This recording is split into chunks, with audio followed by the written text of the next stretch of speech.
Alors, avant de commencer les études de droit, eh bien, tu te fais plein de scénarios sur les études de droit en disant que c'est trop bien, que c'est comme dans les séries. Je vous l'ai dit, il a été violé par messieurs Soja. J'aimerais que ce soit vrai, monsieur Concombre. J'aimerais tellement croire que vous avez été violé.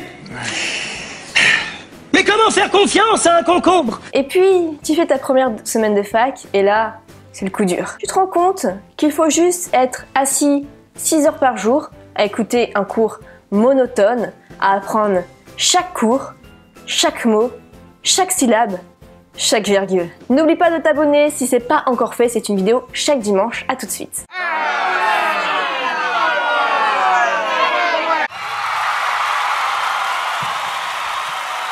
La première chose qui serait intéressante, c'est en première année, ok, bon là on voit un petit peu comme la théorie, un minimum, mais dès la deuxième année, faire venir les clients de tes profs qui sont avocats et travailler avec eux. Parce que comme ça, au moins, ça va donner du sens à ce que les études de droit permettent de faire. Donc par exemple, je sais pas, t'as une fille qui a un problème avec son patron parce que elle a maltraité son patron par exemple sur Facebook et son patron l'a su. Donc comment ça se passe juridiquement dans ces cas-là par exemple. Ou alors encore un homme qui a été agressé et qui se demande comment constituer son dossier de A à Z, donc l'étape, le premier pas jusqu'à l'aide juridictionnelle, jusqu'au dossier, jusqu'à comment contacter un avocat, jusqu'à la dernière phase, le tribunal, et enfin comment récupérer ses dommages et intérêts. En fait, ça serait un petit labo juridique qu'on ferait ensemble, en petits groupes, fini les amphis, parce que quand c'est tout un amphi, on ne se sent pas important, on se sent juste un petit numéro à peine, quoi, même pas considéré comme un être humain. Bref, une vingtaine de petits scientifiques juridiques, et du coup, on ferait du brainstorming, donc c'est-à-dire un peu le cerveau collectif. Par exemple, telle personne qui va faire des recherches, je sais pas, sur la façon de constituer un dossier, l'autre personne qui va faire des recherches sur la jurisprudence, je sais pas, sur un cas précis, etc. Et du coup, de donner ensemble à ce client des solutions. Ça serait vachement intéressant de voir qu'on peut être utile en aidant concrètement un client qui est en face de nous. La deuxième chose sympathique à mettre en place, ça serait d'aller de temps en temps au tribunal de grande instance ou, encore mieux, eh bien c'est à la cour d'assises, au moins une fois par mois.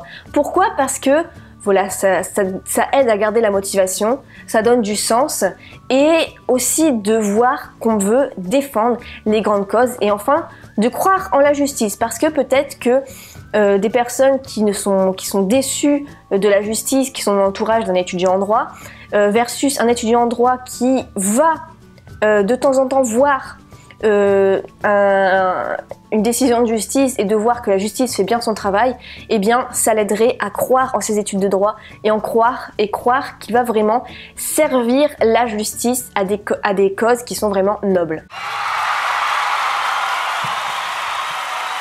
Troisième chose, c'est avoir un cours avec les meilleures combines juridiques. Imagine si tu avais des cours avec ces choses-là. Par exemple, comment optimiser sa fiscalité, quelle est la meilleure forme de société, comment payer moins d'impôts, comment gagner de l'argent avec le droit grâce à l'immobilier, ou encore les aides accordées quand on a tel statut juridique. Ou alors comment être innocent même quand on est coupable. Non, franchement, ça serait super sympa de voir quels sont les meilleurs filons en droit parce que on voit trop de théories, mais au final, les trucs vraiment intéressants en droit où on peut vraiment utiliser le droit dans certaines situations, c'est dommage qu'on voit pas tout ça. La quatrième chose, ça serait de regarder des vidéos sur les jurisprudences les plus connues. Donc par exemple, voilà, on est 500 élèves en première année, et bien il y a, je sais pas, on se met en groupe de 3 et ce groupe-là en fait va réaliser une vidéo, donc voilà, une vidéo montage, une vidéo, je sais pas, ils se débrouillent, ou alors, je sais pas, même ça serait bien qu'il y aurait des courts-métrages sur ça, sur en fait les plus grands arrêts de la jurisprudence. Parce que sur papier, c'est bof bof. Pourtant, les jurisprudences, c'est quoi? Ce sont des histoires. Et les gens, depuis la nuit des temps, sont intéressés par les histoires. Et on retiendrait beaucoup plus facilement si les jurisprudences les grandes jurisprudences, on les voyait en vidéo. Franchement, ça serait beaucoup plus captivant. Voilà, des petites séances de cinéma comme ça, intéressantes, ça serait super sympa. La cinquième chose, là, c'est peut-être plus concret, ça peut être plus facilement réalisable, c'est d'être noté tout le long de l'année sous forme de contrôle continu et non à la fin par des partiels. Pourquoi? Parce que les partiels, c'est un coup de chance aussi. Voilà, on tombe sur un sujet qu'on maîtrise pas forcément et voilà, c'est la catastrophe si c'est un grand coefficient.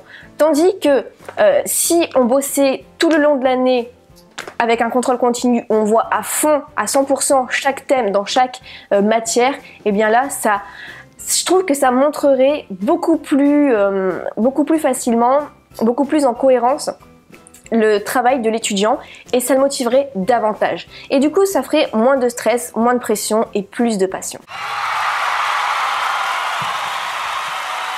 La sixième chose, je trouve ça intéressant, c'est de gamifier un petit peu les niveaux de droit. Imagine par exemple, donc déjà gamifier, qu'est-ce que ça veut dire? C'est mettre sous forme de jeu.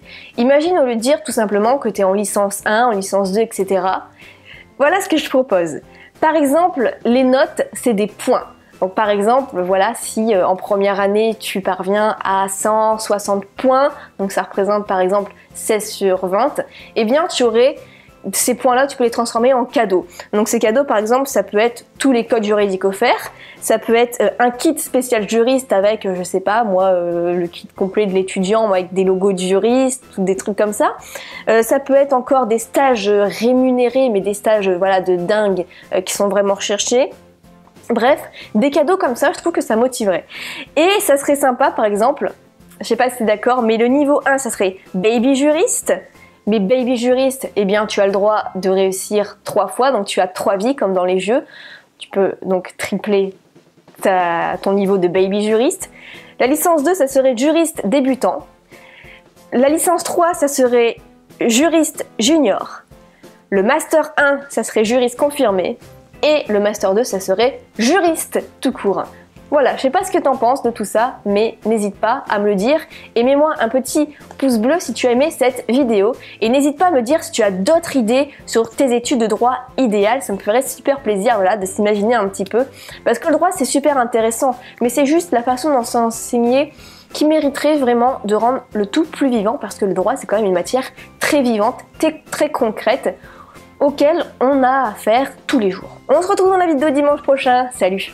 Non, franchement, Bruxelles devrait être condamnée pour, je ne sais pas moi, attentat contre les crudités.